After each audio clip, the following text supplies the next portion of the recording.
আসসালামু আলাইকুম। সংবাদে আপনাদের সবাইকে স্বাগত জানাচ্ছি। আমি ফিরোজ তোহা। শুরুতেই আরবে কেবলস সংবাদ শিরোনাম জানিয়ে দেব এই মুহূর্তে হাতে পাওয়া সর্বশেষ গুরুত্বপূর্ণ আপডেট বাংলা সংবাদ। শুরুতেই থাকছে টাকা পাচারকারীর দেশে থাকা সম্পদ দ্রুতই উদ্ধার। বিদেশে টাকা পাচারকারীর দেশে থাকা সম্পদ দ্রুতই উদ্ধার করা হবে, এমনটাই জানিয়েছেন বাংলাদেশ ব্যাংকের গভর্নর ডক্টর আহসান এইস মনসুর। তিনি বলেন, দেশের সম্পদ উদ্ধারের পাশাপাশি বিদেশে পাচার করা অর্থ ফিরিয়ে আনা হবে। এর মধ্যে বিভিন্ন দেশের সঙ্গে এ নিয়ে আলোচনা হয়েছে। এবারে জানাবো যুবলীগ নেতাকে কুপিয়ে হত্যা চেষ্টা। রাজবাড়ীতে শাহিন ফকির নামের এক যুবলীগ নেতাকে কুপিয়ে হত্যা চেষ্টা করেছে দুর্বৃত্তরা। বুধবার বেলা 11:30টার দিকে সদর উপজেলার বসন্তপুর ইউনিয়নের মহারাজপুর RAS ইটভাটায় এ ঘটনা ঘটে। জানাবো আগামী দিনে রাজনীতি ভিন্ন হবে বলে মন্তব্য করেছেন বিএনপির স্থায়ী কমিটির সদস্য আমির খসরু মাহমুদ চৌধুরী। বুধবার দুপুরে নোয়াখালী সদর উপজেলায় দাঁতপুর ইউনিয়নের খলিফার হাট বাজারে জেলা স্বেচ্ছাসেবক দলের পক্ষ থেকে বন্যায় ক্ষতিগ্রস্তদের মাঝে ত্রাণ সামগ্রী বিতরণ অনুষ্ঠানে প্রধান অতিথির বক্তব্যে তিনি এসব কথা বলেন। এবারে থাকছে আজ থেকেই অ্যাকশন শুরু হবে। পোশাক খাতে শ্রমিক অসন্তোষ সহ নানা ইস্যুতে সৃষ্ট পরিস্থিতি মোকাবেলায় আজ থেকে অ্যাকশন শুরু হবে বলে জানিয়েছেন শ্রম ও কর্মসংস্থান মন্ত্রণালয়ের উপদেষ্টা আসিফ মাহমুদ সজীব ভুঁইয়া। আজ বুধবার সচিবালয় স্বরাষ্ট্র মন্ত্রণালয়ের সভাকক্ষে পোশাক কারখানায় শ্রমিক অসন্তোষ নিয়ে অনুষ্ঠিত বৈঠক শেষে তিনি মন্তব্য করেছেন। এদিকে পদত্যাগের বিষয়ে কাল জানাবেন সিইসি, ডেকেছেন সংবাদ সম্মেলন। পদত্যাগের বিষয়ে আগামীকাল সংবাদ সম্মেলনে আনুষ্ঠানিক বক্তব্য রাখবেন প্রধান নির্বাচন কমিশনার কাজী হাবিবুল আউয়াল। বুধবার দুপুরে নির্বাচন ভবনে নিজের দপ্তরে অন্য নির্বাচন কমিশনারদের সঙ্গে বৈঠকের পর সাংবাদিকদের সিইসি এসব তথ্য জানান। কবে পদত্যাগ করবেন এমন প্রশ্নের জবাবে তিনি বলেন, বৃহস্পতিবার বিস্তারিত জানাবো। যা বলার বৃহস্পতিবার 12টায় এক সংবাদ সম্মেলনে সবকিছু জানানো হবে। এবং সর্বশেষ জানাবো আন্তর্জাতিক সংবাদ। ইসরায়েলে ড্রোন হামলা চালালো ইরাক। ইরাক থেকে ইসরায়েলে ড্রোন হামলা চালানো হয়েছে। আল মাদিন টেলিভিশনের প্রতিবেদনে বলা হয়েছে, ইরাকের ইসলামিক রেজিস্ট্যান্স দাবি করেছে যে তারা ইসরায়েলের হাইফা বন্দরে ড্রোন হামলা করেছে। খবর আল জাজিরার। ইরান সমর্থিত এই সংগঠনের পক্ষ থেকে জানানো হয়েছে, গণহত্যা বন্ধ না হওয়া পর্যন্ত ইসরায়েলি দখলদারিত্বের বিরুদ্ধে অভিযান চালিয়ে ফিলিস্তিনিদের রক্ষা করার প্রতিশ্রুতি তারা জানিয়েছে। এতক্ষণ শিরোনাম শুনছিলেন, এবার বিস্তারিত। প্রিয় দর্শক, আপনি যদি এই চ্যানেলে নতুন হয়ে থাকেন, ভিডিওটি দেখতে দেখতে চ্যানেলটি সাবস্ক্রাইব করে আমাদের সঙ্গে থাকুন। আর এই ভিডিও সম্পর্কে আপনি আপনার মূল্যবান মতামতটি কমেন্ট বক্সে জানিয়ে দিন। আর হ্যাঁ প্রিয় দর্শক, জানিয়ে দিন ভিডিওটি কোথা থেকে দেখছেন।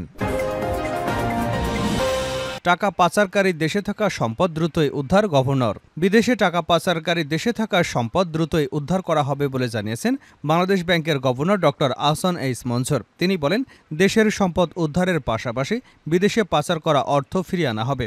এর মধ্যে বিভিন্ন দেশের সঙ্গে এ নিয়ে আলোচনা হয়েছে। বুধবার বিকেলে বাংলাদেশ ব্যাংকে ব্যাংকার্স মিটিং শেষে এক সংবাদ সম্মেলনে একথা বলেন গভর্নর। এ সময় ডেপুটি গভর্নর নুরুন নাহার সহ ঊর্ধ্বতন কর্মকর্তারা উপস্থিত ছিলেন। গভর্নর বলেন, পাচারকারীরা দেশ থেকে ব্যাংকের মাধ্যমে প্রচুর টাকা পাচার করেছে। পাচারকারীদের দেশের মধ্যে থাকা সম্পদ উদ্ধার করব। প্রথমে আমরা এই উদ্যোগ নেব, পাশাপাশি বাইরের দেশে পাচার হওয়া সম্পদ ফিরিয়ে আনার বিষয়েও সহযোগিতা চেয়েছি কয়েকটি দেশের কাছে। বাইরের টাকা ফিরিয়ে আনার বিষয়ে উচ্চ আশা করব না, তবে শক্তভাবে আমরা ধরব। তিনি বলেন, পাচারকারীরা মূলত দুবাই, সিঙ্গাপুর এবং আমেরিকায় অর্থ পাচার করেছে। বিদেশে সম্পদ ফিরিয়ে আনার বিষয়ে ইতিমধ্যে আমেরিকার সঙ্গে কথা হয়েছে। পাচারকারীদের একটি পরিবার ব্রিটেনে 500 থেকে 600 বাড়ি রয়েছে। আমরা শুরুতে দেশের সম্পদ, পরে বিদেশের সম্পদ ফিরিয়ে আনার চেষ্টা করব। গভর্নর ডক্টর আহসান এইস মনসুর বলেন, দেশ থেকে 8 ব্যাংকের মাধ্যমে প্রচুর টাকা পাচার হয়েছে। এতে এসব ব্যাংকের তারল্য সংকট দেখা দিয়েছে। আমরা সীমিত পরিসরে তারল্য সহায়তা দিতে চাই।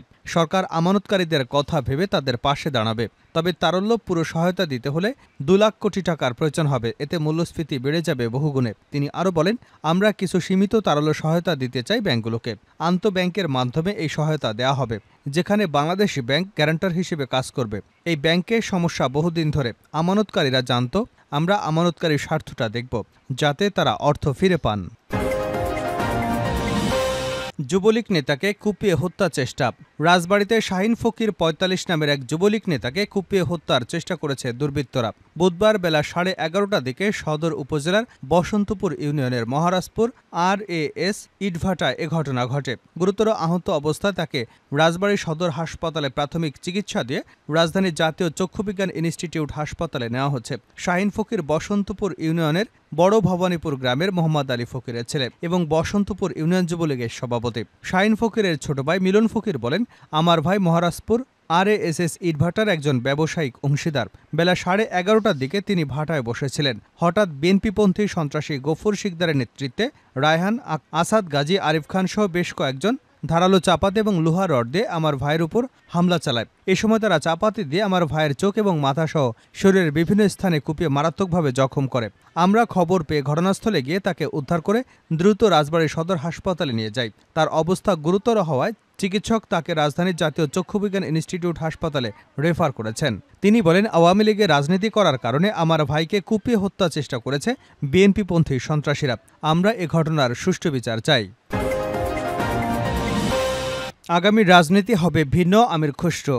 আগামী দিনে রাজনীতি ভিন্ন হবে বলে মন্তব্য করেছেন বিএনপির স্থায়ী কমিটির সদস্য আমির খুসরো মাহমুদ চৌধুরী। বুধবার দুপুরে নোয়াখালীর সদর উপজেলার দাঁতপুর ইউনিয়নের খলিফার হাট বাজারে জেলা স্বেচ্ছাসেবক দলের পক্ষ থেকে বন্যায় ক্ষতিগ্রস্তদের মাঝে ত্রাণ সামগ্রী বিতরণ অনুষ্ঠানের প্রধান অতিথির বক্তব্যে তিনি একথা বলেন। আমির খুসরো বলেন, তারেক রহমান যে 31 দফার সংস্কার প্রস্তাব দিয়েছেন, এর মধ্যে দেশের মৌলিক সমস্যার সমাধান আছে।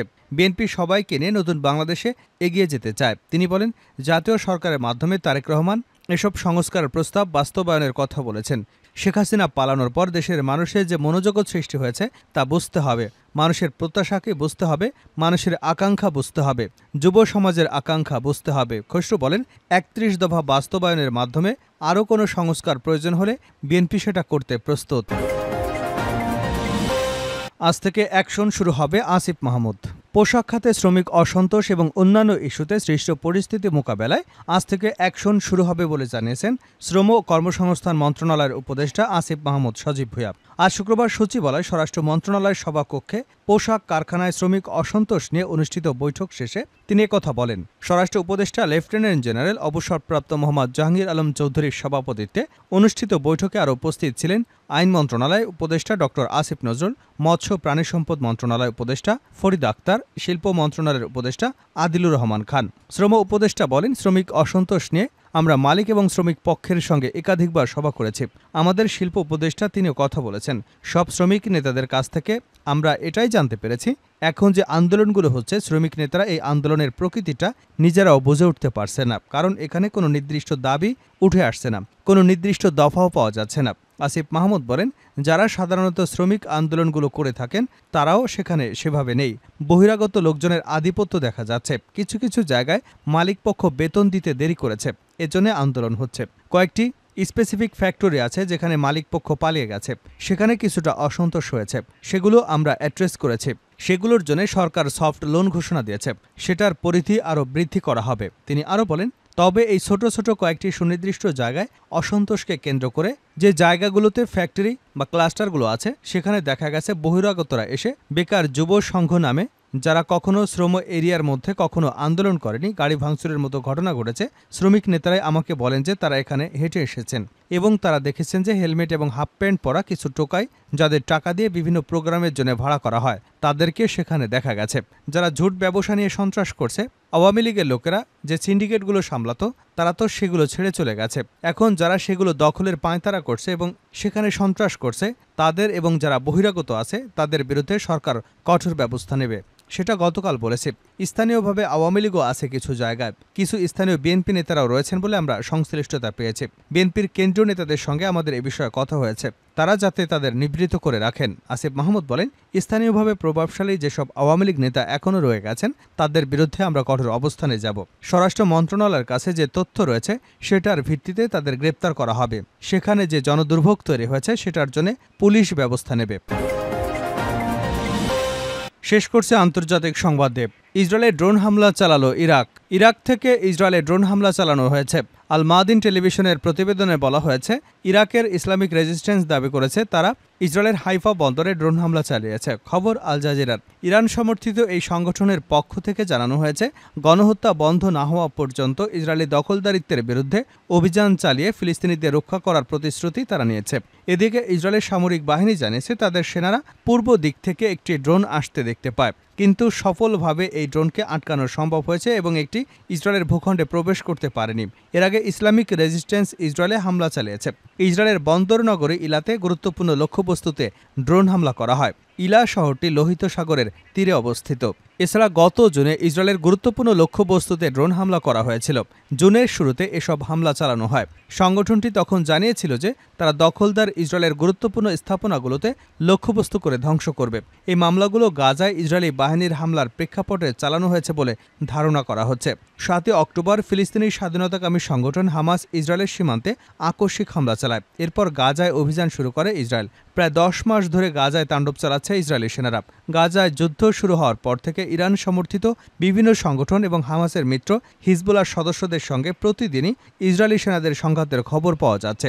এছাড়া ইয়েমেন, লেবানন, ইরান থেকেও বিভিন্ন সংগঠন ইসরায়েলের লক্ষ্যে হামলা চালাচ্ছে এবং পাল্টা আক্রমণ চলছেই।